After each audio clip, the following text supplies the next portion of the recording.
Olá, graça e paz para vocês, tudo bem, pessoal?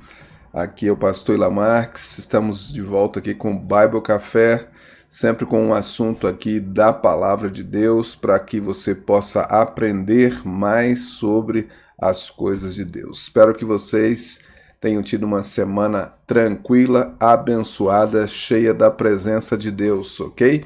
Aí onde você estiver, seja muito bem-vindo no nosso programa. Hoje, nosso programa está sendo gravado. Eu tenho um compromisso exatamente no horário do Bible Café, mas não poderia deixar de trazer essa palavra para você. Aí, de todos os lugares, você que está acompanhando a gente, pode deixar o seu like, pode deixar a sua mensagem, e é muito bom saber que você está aí acompanhando a gente, ok? Eu quero orar com você e por você. Senhor, abençoa esse momento agora, que seja um momento de crescimento e aprendizado da Tua Palavra, Senhor, nesse tema que vamos falar. Traz revelação do Teu Espírito, revelação sobre nosso coração e das pessoas que estão assistindo esse programa, não somente agora, mas em todos os momentos que eles forem assistir. Muito obrigado, eu te louvo e agradeço no nome de Jesus. Amém, amém. Ok? Bem, pessoal, hoje nós temos um assunto que é um assunto que eu venho tentando adiar, né, de alguma forma, porque é um assunto que ninguém gosta de falar, que é o suicídio, ok? Muitas pessoas já na igreja, nos dias de estudo bíblico, em outros lugares, me perguntam, pastor, e o suicídio? O que o senhor acha do suicídio, né? E hoje a gente tem visto muita gente se suicidar. Essa semana mesmo, eu vi uma notícia de uma pessoa extremamente rica, né, extremamente, vamos dizer assim, famosa, que cometeu suicídio. Hoje também fui surpreendido por um apresentador de televisão que provavelmente muita gente conhece, que aparentemente também cometeu suicídio, e muita gente, principalmente famosa, cheia de dinheiro, pobre, pessoas de qualquer nível social comete suicídio. E agora mais é crescente o número de crentes, pastores cometendo suicídio, né?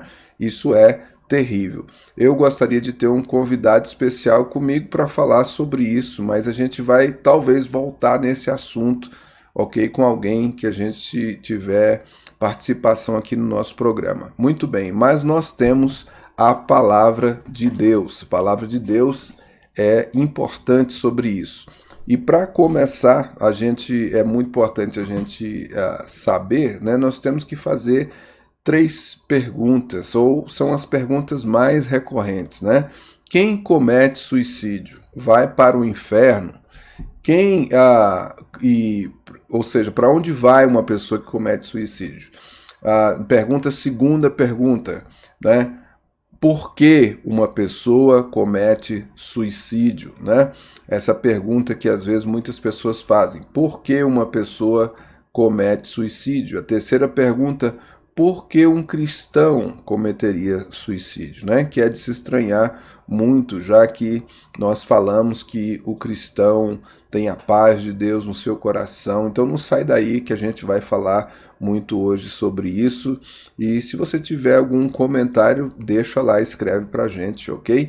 Bem, a gente tem que entender alguns aspectos. A Bíblia, ela não trata especificamente deste assunto, como se fosse uma doutrina dizendo o suicida vai para o inferno ou coisa desse tipo, né? E tem muitas outras coisas que a Bíblia não é clara, mas que a gente, por outros textos, nós chegamos a uma conclusão daquilo que nós devemos e daquilo que nós não devemos fazer. Ok? Bem, é comum, por exemplo, para nós brasileiros entendermos que o suicídio é um pecado, né, e que não se deve fazer isso, mas em outros lugares, inclusive aqui nos Estados Unidos, a ideia que parece existir que o suicídio não traria consequências eternas. Mas nós vamos ver, eu vou trazer algumas coisas da palavra de Deus que eu quero que você veja com relação a isso, tá? Então, por que talvez a Bíblia não trata desse assunto? uma coisa que eu penso é exatamente como a existência de Deus. Sobre a existência de Deus, por exemplo, a Bíblia não fica argumentando que Deus existe, tentando provar isso. Ela já parte, né, de uma base que se entende que isso é inquestionável. Eu entendo que essa questão do suicídio também é inquestionável. Entretanto, as pessoas pensam, perguntam, e algumas pessoas têm dificuldade de entender alguns aspectos, né? Então, a primeira coisa que nós precisamos entender sobre a morte e a vida, né, é que Deus não facultou esta decisão ao ser humano, ok? Nem de nascer, de vir a este mundo, e nem de morrer ou quando morrer, ok? Eu entendo até que a mortalidade é uma coisa que entrou depois que o homem foi criado por causa do pecado. Então, ou seja, o que nós estamos falando quando a gente diz que Deus não facultou? Ninguém pediu para nascer, né? Isso é uma coisa que todo mundo sabe. E você nasceu, você existe e acabou. Bom, também não é decisão minha nem sua, nem de nenhum ser humano decidir de fato quando uma pessoa deve morrer, a não ser quando há a execução pelo governo para uma questão de justiça. A gente vê isso no Velho Testamento, a gente vê isso no Novo Testamento, no caso de Ananias e Safira, mas foi uma intervenção de Deus, e a gente vê também Paulo falando isso em Romanos, que diz que o Estado, o governo, não traz a espada em vão, ou seja, a espada para executar justiça no caso da pena de morte. Também não é o nosso assunto hoje a pena de morte, mas eu prometo que nós vamos falar sobre pena de morte aqui um dia desses, ok? Mas para a gente começar na questão bíblica, a gente precisa entender um aspecto. E o primeiro aspecto e o principal é o aspecto do homicida. O primeiro homicídio registrado na Bíblia foi de Caim, quando matou seu irmão Abel. E ali a gente vê que foi um ato de quê? Um ato de violência contra o seu irmão, a vida do seu irmão, contra Deus, contra a família, né? E isso não ficou por isso mesmo. Houve a punição por conta disso, né? A gente vê que Deus se manifestou, se posicionou contrário ao homicídio. Então quero que você guarde isso. Aí a gente tem nos 10 mandamentos, em Êxodo, né, no capítulo 20, o versículo 13, expressamente Deus falando, não matarás, tá? É uma ordem de Deus, não se esqueça disso. Então a gente precisa entender que Deus não quer que ninguém saia por aí matando ninguém. Isso foi repetido também em Deuteronômio, capítulo 5, versículo 17, ok? Essa é uma violência. Então, com essa decisão, né, ou como essa decisão pertence a Deus, que é algo muito importante da gente entender, a decisão de tirar a vida de alguém ou não, nós vamos para um texto para ver como Deus trata o homicida. Na Bíblia a gente tem isso bem definido. Tá? E o primeiro texto que eu quero apresentar aqui é o texto de 1 João, no capítulo 3, e o versículo 15, tá? Se você pode acompanhar na tela aí comigo, diz assim, olha, qualquer que aborrece a seu irmão é homicida. E vós bem sabeis que nenhum homicida tem permanente nele a vida eterna, ok? Então, nenhum homicida, ok, tem a vida eterna, tá? Isso para mim é simples, porque tem outros textos também, eu vou mostrar para você os outros textos. Vamos lá em Apocalipse, né? No capítulo 21, preste atenção, Apocalipse 21, versículo 8, você está aí comigo? Diz assim o texto, olha, vamos ver se está saindo na tela, ok, está aí. Mas quanto aos tímidos e aos incrédulos e aos abomináveis e aos homicidas, ok? E aos devassos, feiticeiros, idólatras e a todos os mentirosos, a sua parte será no lago de fogo que arde com fogo e enxofre, que é a segunda morte. Todo mundo, tá, que lê a Bíblia sabe e entende que o lago de fogo já é o destino final, onde todos aqueles que não serviram, amaram a Deus e que não pediram perdão dos seus pecados vão. Então é lá o lugar que está reservado para o homicida. Não se esqueça disso. Agora vamos para mais um texto em Apocalipse capítulo 22. Deixa eu mudar aqui para capítulo 22 e o versículo 15, tá bom?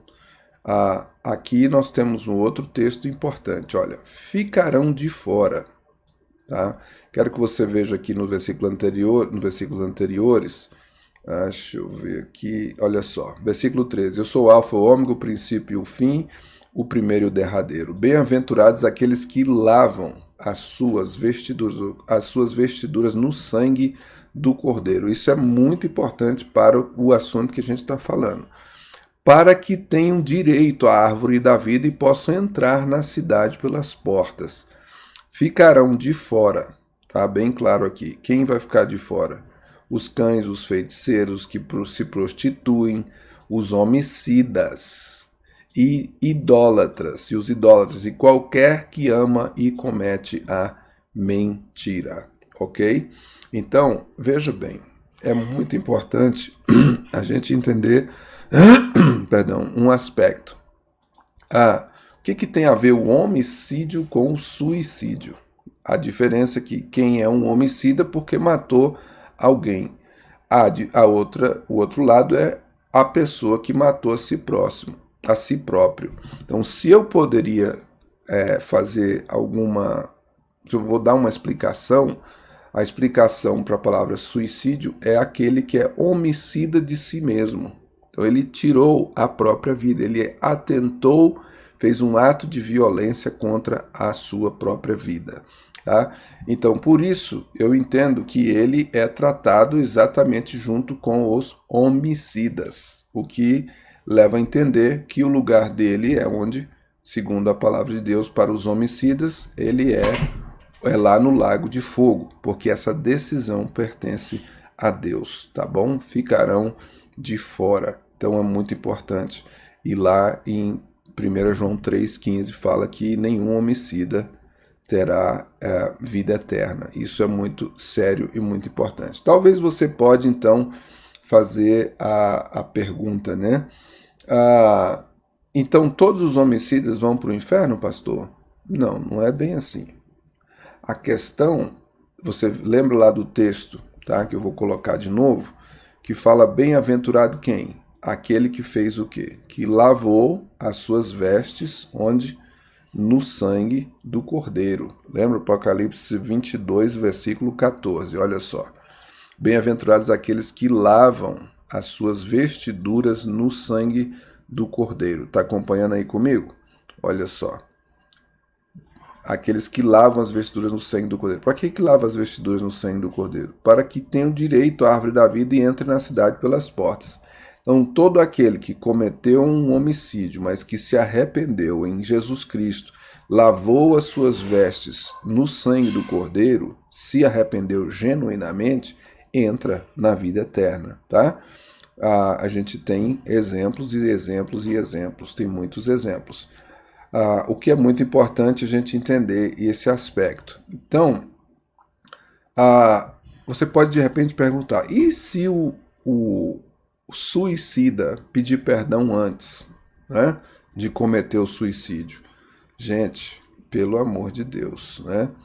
A Bíblia diz que depois da morte segue-se o juízo. Tudo que você se arrepender depois da morte não terá valor algum para a redenção. Que é muito importante você entender que somente se acontecer que um suicida, ele se arrepende entre o momento em que ele, de repente, puxou o gatilho do revólver ou tentou se enforcar, não sei, e ele não morreu imediatamente, ele recobrou a consciência, e ele, opa, o que eu fiz? Não devia ter feito, Senhor Jesus, me perdoa. Aí pode ser que sim, mas eu acho muito difícil isso acontecer, tá? Porque a pessoa que comete o suicídio, ela está mergulhada, né, em um caos de sentimento, ok? E ela, por que ela, né, então ela não poderia ser lavada no sangue do Cordeiro? porque não haverá tempo para isso. A pessoa precisa entender, ser lavada no sangue do Cordeiro de fato, né? A hora de ser lavado e se arrepender enquanto está vivo, né? Então a segunda pergunta é: por que uma pessoa comete suicídio? Eu, claro, não sei de tudo, tá, gente? Isso aqui é o que eu tenho visto, baseado naquilo que eu tenho visto, ouvido das pessoas. E o grande vilão, que todo mundo sabe e tem visto, que o vilão do suicídio tem sido a chamada depressão. Eu entendo que a depressão é um fator, mas não são todos os fatores, tá?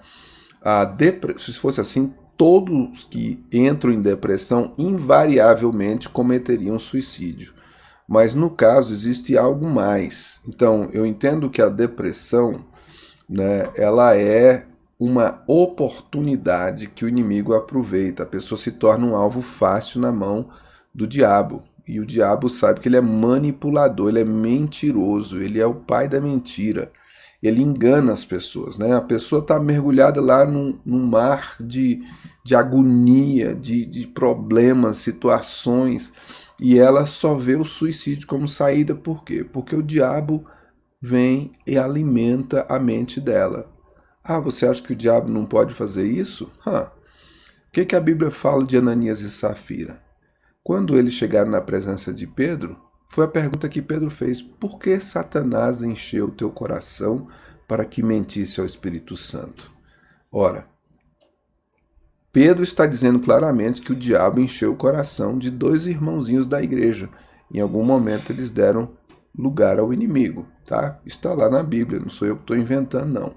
Então você vai ver o seguinte, que a pessoa está lá em depressão, o inimigo começa a falar: não tem jeito para você, não tem jeito para você, o único jeito para você é a morte. Você tem que se matar. Se você se matar, você acaba com todo esse sofrimento que você está passando. E não é verdade, porque isso é um engano. Ele está só saindo de um sofrimento para um outro muito pior, porque é eterno. Gente, isso é muito sério, tá? Eu defendo que a depressão, ela precisa ser tratada, né, de três formas em conjunto: com medicamentos, clinicamente, tá? Com aconselhamento certo e apropriado, tá? E com oração, pessoas que conhecem o mundo espiritual, para que possa ajudar essa pessoa, tá? É muito importante isso. Acontece que isso não é tão simples assim, porque tem muita gente que está em depressão e não quer saber de nada de oração, de igreja, de Bíblia, não quer saber de nada, infelizmente, né?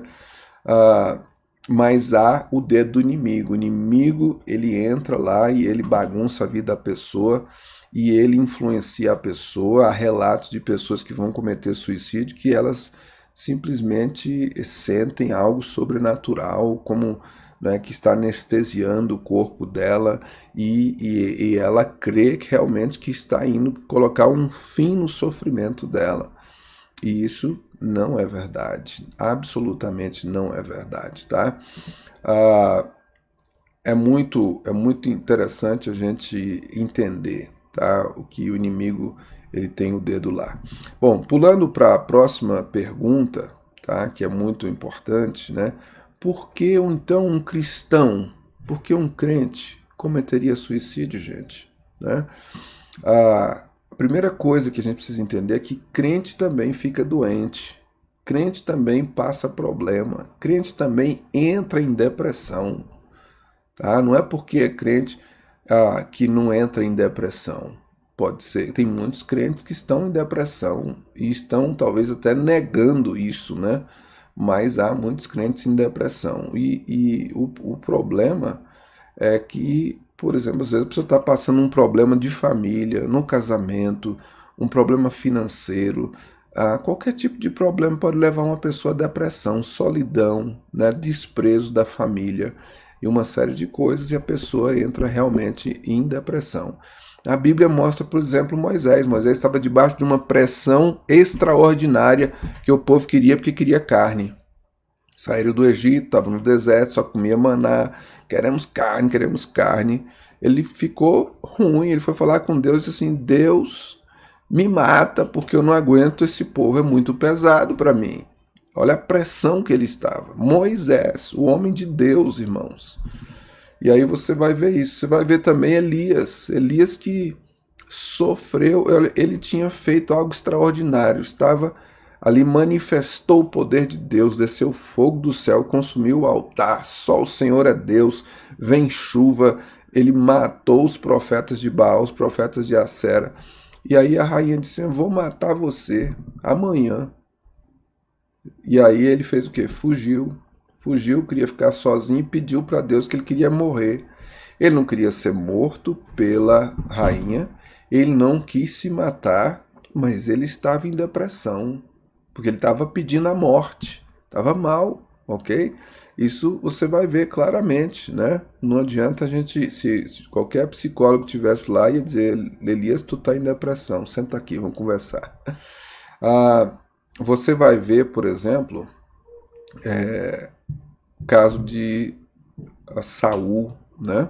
Antes de falar de Saul, quero falar de Sansão, porque tem muita gente que diz que Sansão cometeu suicídio.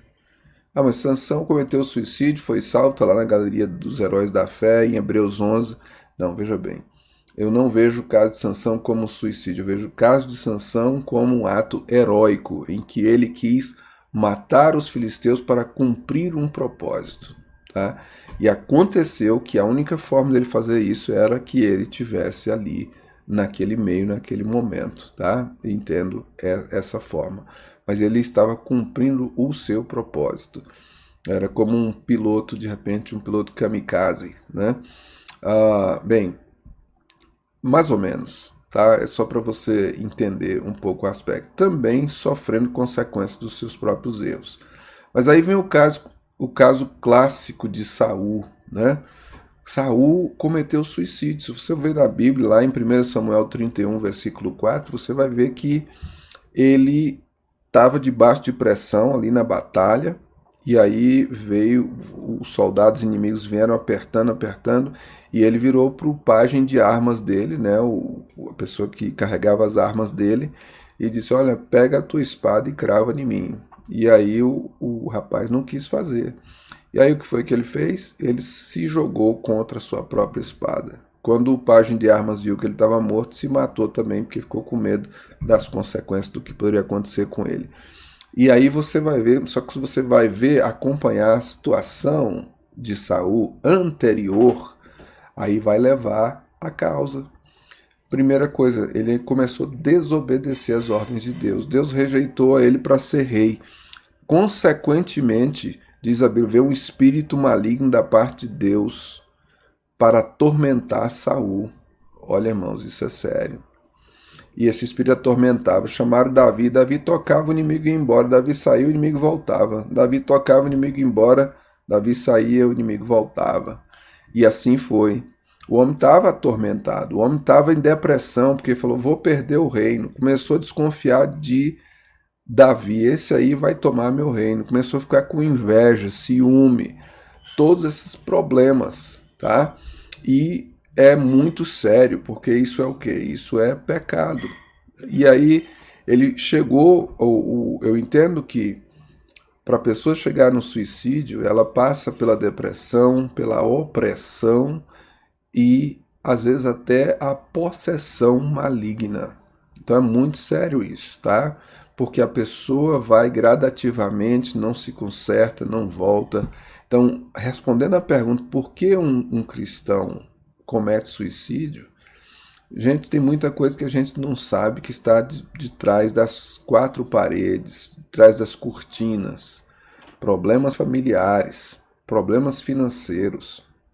O crente enfrenta isso, mas o principal é pecado. Por exemplo, falta de perdão. Eu vejo muitos crentes aí que não perdoam outros e acham que está tudo bem. E entram numa decadência espiritual, entram numa decadência de diversas formas. Isso é pecado grave, né? Falta de perdão, pecados ocultos como inimizades, adultérios. Tem pessoa que cometeu um adultério, nunca confessou isso, acha que o tempo vai apagar. Eu já confessei para Deus. Ora, Você precisa consertar a sua vida. Isso é muito sério, tá? Crentes que mentem. A mentira é uma porta aberta para o diabo, tá? Crentes que enrolam, mentem, enganam os outros, compra, não paga, toma emprestado, não paga. E aí vem me dizer que o inimigo não tem chance na vida de uma pessoa dessa? Claro que tem. Né? A única coisa que nos protege é quando nós estamos livres de pecado. É pecou, confessa, se arrepende, busca tratamento. Tiago diz, confessai as vossas culpas uns aos outros para que sejais sarados. Não se esqueça disso, tá bom? É muito importante. Você tem, por exemplo, o caso de Judas, para exemplificar isso. Judas é um caso sério. Judas foi chamado para ser apóstolo de Jesus, mas era mentiroso, ladrão, enganador, dissimulado, sabe? Tava ali com todo mundo, por que não se vendeu esse perfume para dar o dinheiro aos pobres? A própria Bíblia diz que nada ele queria, era o dinheiro na tesouraria para ele roubar. Quanta gente que se diz crente, que está metido roubando dinheiro da igreja, tesoureiro de igreja. Gente que rouba na caixa do dízimo lá, pastor que rouba dinheiro da igreja, sabe, que adultera, que fica dando lugar à carne, assistindo um filme pornográfico. Tudo isso é abertura para demônio. Aí a pessoa cometeu suicídio, ninguém sabia do que estava acontecendo. Oh, coitado, o que aconteceu? Era um homem de Deus. Eu não quero acusar ninguém especificamente, mas esta tem sido uma causa de muita gente. Um pastor contou para mim que um outro pastor aqui nos Estados Unidos entrou no seu gabinete, escreveu uma notinha dizendo assim, não tenho paz, e atirou contra a sua própria cabeça. Encontraram ele com a cabeça em cima da mesa, toda cheia de sangue ali por volta. Por que um homem desse não tinha paz? Porque o pecado abre um buraco em você e toda a paz, não adianta, o Espírito Santo pode mandar a paz, mas não tem paz por quê? Porque está enrolado, tá bom? Então é vigilância, não estou dizendo que a gente está safo, porque todos nós podemos cair. Saul foi vítima, não vou dizer nem vítima, Saul caiu no juízo de Deus, porque não obedeceu a Deus. E é muito sério o papel que a gente exerce na nossa vida, tá? É muito sério. Nós precisamos realmente atentar para isso, ter muito cuidado. Nós estamos todos os dias, como Paulo diz, correndo perigo na nossa vida, ok, pessoal?